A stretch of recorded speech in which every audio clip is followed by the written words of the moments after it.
Olá, estamos iniciando mais um programa Café com Educação, cujo tema de hoje é o papel da escola na democratização das mídias. Eu sou a apresentadora Simone Maia e hoje o meu convidado especial é o professor e educador Manuel Gomes Neto, formado em Biologia pela Unise. O professor atua nas redes municipais de ensino da capital de São Paulo. Bom dia, professor. Bom dia, Simone. Eu espero que esse tema possa enriquecer o nosso público e que a gente possa ter um papo interessante sobre essa questão da mídia e como essa regulação está acontecendo nos dias de hoje. Professor, pensando com relação à democratização das mídias, qual é o papel da internet com relação a tudo isso e como fazer essa regulamentação, tendo visto em vários meios midiáticos de que a grande mídia não deseja a regulamentação da mesma? A questão da internet hoje é uma discussão muito interessante, porque a internet permitiu um aprofundamento dessa questão da democratização da informação. Hoje, todas as pessoas conseguem acesso à informação de uma forma muito fácil, o que não acontecia nos meios de comunicação tradicionais como televisão e rádio, que ainda restringiam um pouco a essa questão da informação. Hoje a internet permite essa democratização. Só que a gente precisa pensar também na questão de como essa informação está sendo trabalhada. Porque não adianta só a pessoa ter o acesso à informação. Essa informação ela tem que ser transformada em um conhecimento que possa ser utilizado para uma transformação social. Esse é o nosso desafio hoje. Como fazer essa transição de uma sociedade da informação para uma sociedade do conhecimento. E a regulação da mídia, ela passa também por essas questões. Porque hoje qualquer pessoa consegue colocar informação na internet.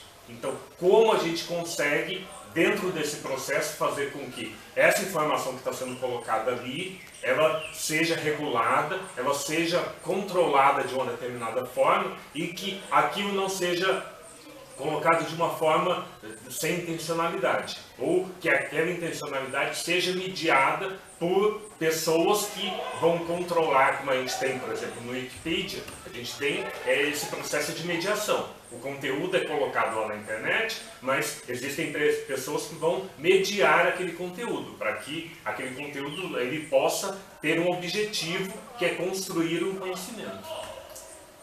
Bem, com relação à polarização das mídias, como nós podemos trabalhar ou analisar a questão da imparcialidade das mesmas?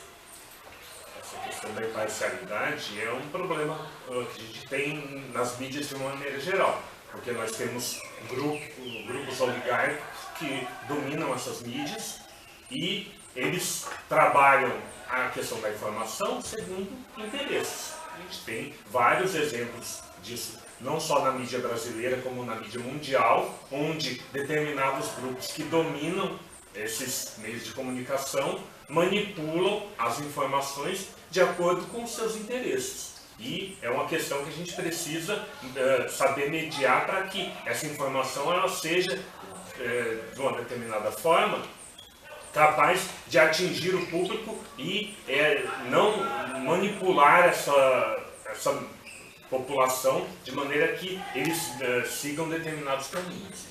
O que se percebe sempre é um interesse político e econômico, a verdade capitalista, professor, das grandes massas, das grandes mídias que dominam o mercado, seja o monopólio, o oligopólio, é isso que nós vemos e talvez tenhamos no setor educacional abordar e trabalhar de outra forma para que minimize esse grande poder que eles exercem, Essa é uma questão que vem de uma questão cultural.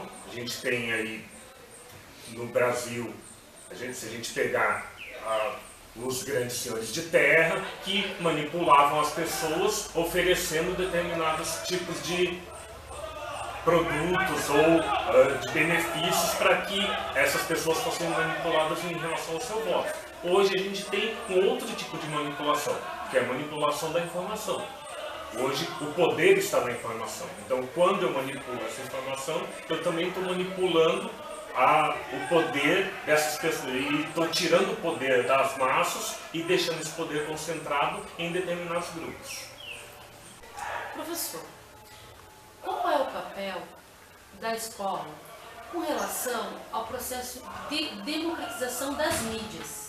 Essa é uma questão que a gente precisa analisar pensando na escola como mediadora. Não só mediadora de informação, mas mediadora de conhecimento.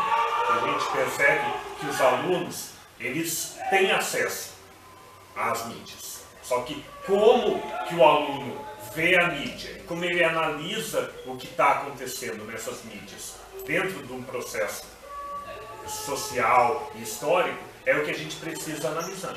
Porque muitas vezes o aluno não tem essa visão crítica do que a mídia está querendo transmitir. Qual o interesse que a mídia está querendo transmitir com aquela informação que está sendo passada. E o senhor acredita que as escolas públicas têm recursos para poder desenvolver essa questão da democratização, os debates, produção de trabalhos? Eu acho que hoje a gente tem muito recurso dentro da escola. Hoje todas as escolas têm televisão, as escolas têm vídeo, as escolas têm internet e todos esses meios, mesmo que seja em escolas de periferia ou escolas de áreas mais afastadas, esses recursos, utilizados pelo professor de uma maneira organizada, com um planejamento, podem ser recursos utilizados para que essa informação chegue ao aluno de uma maneira mais democrática e também que o aluno seja um aluno reflexivo. Porque não adianta a gente formar um aluno para responder perguntas. Ele tem que questionar aquelas questões que estão acontecendo na mídia e poder construir em cima disso o seu próprio conhecimento. Com relação à questão do mídia-livrismo, que nós sabemos que todo cidadão comum pode ser um produtor, né, um criador de um vídeo, seja ele a favor ou contra o governo, determinados conceitos, enfim. O senhor acha que os alunos da nossa realidade, principalmente das escolas públicas, com os recursos que o senhor realmente acabou de falar que tem na sua escola, terão também, por exemplo, fora do seu horário de aula? Porque eu creio que a grade de vocês deve ser bem assim, rígida e compactada, o senhor tem que cumprir aquele seu conteúdo programático. Então, como o senhor crê que vai desenvolver essa questão do mídia-livrismo com os alunos de escola pública, sem ser dentro daquele horário de aula? Como o senhor acha que isso pode ser implementado? A gente tem que pensar no conteúdo que o professor vai trabalhar dentro desse contexto. Porque se o professor consegue atrelar o seu conteúdo programático, o seu currículo, dentro de uma proposta de trabalhar essa questão das mídias, ele consegue desenvolver projetos. Acho que essa questão do desenvolvimento de projetos é uma proposta interessante, onde o professor pode atrelar determinados tipos de conhecimentos, procedimentos que ele quer dos alunos dentro do contexto do seu próprio currículo.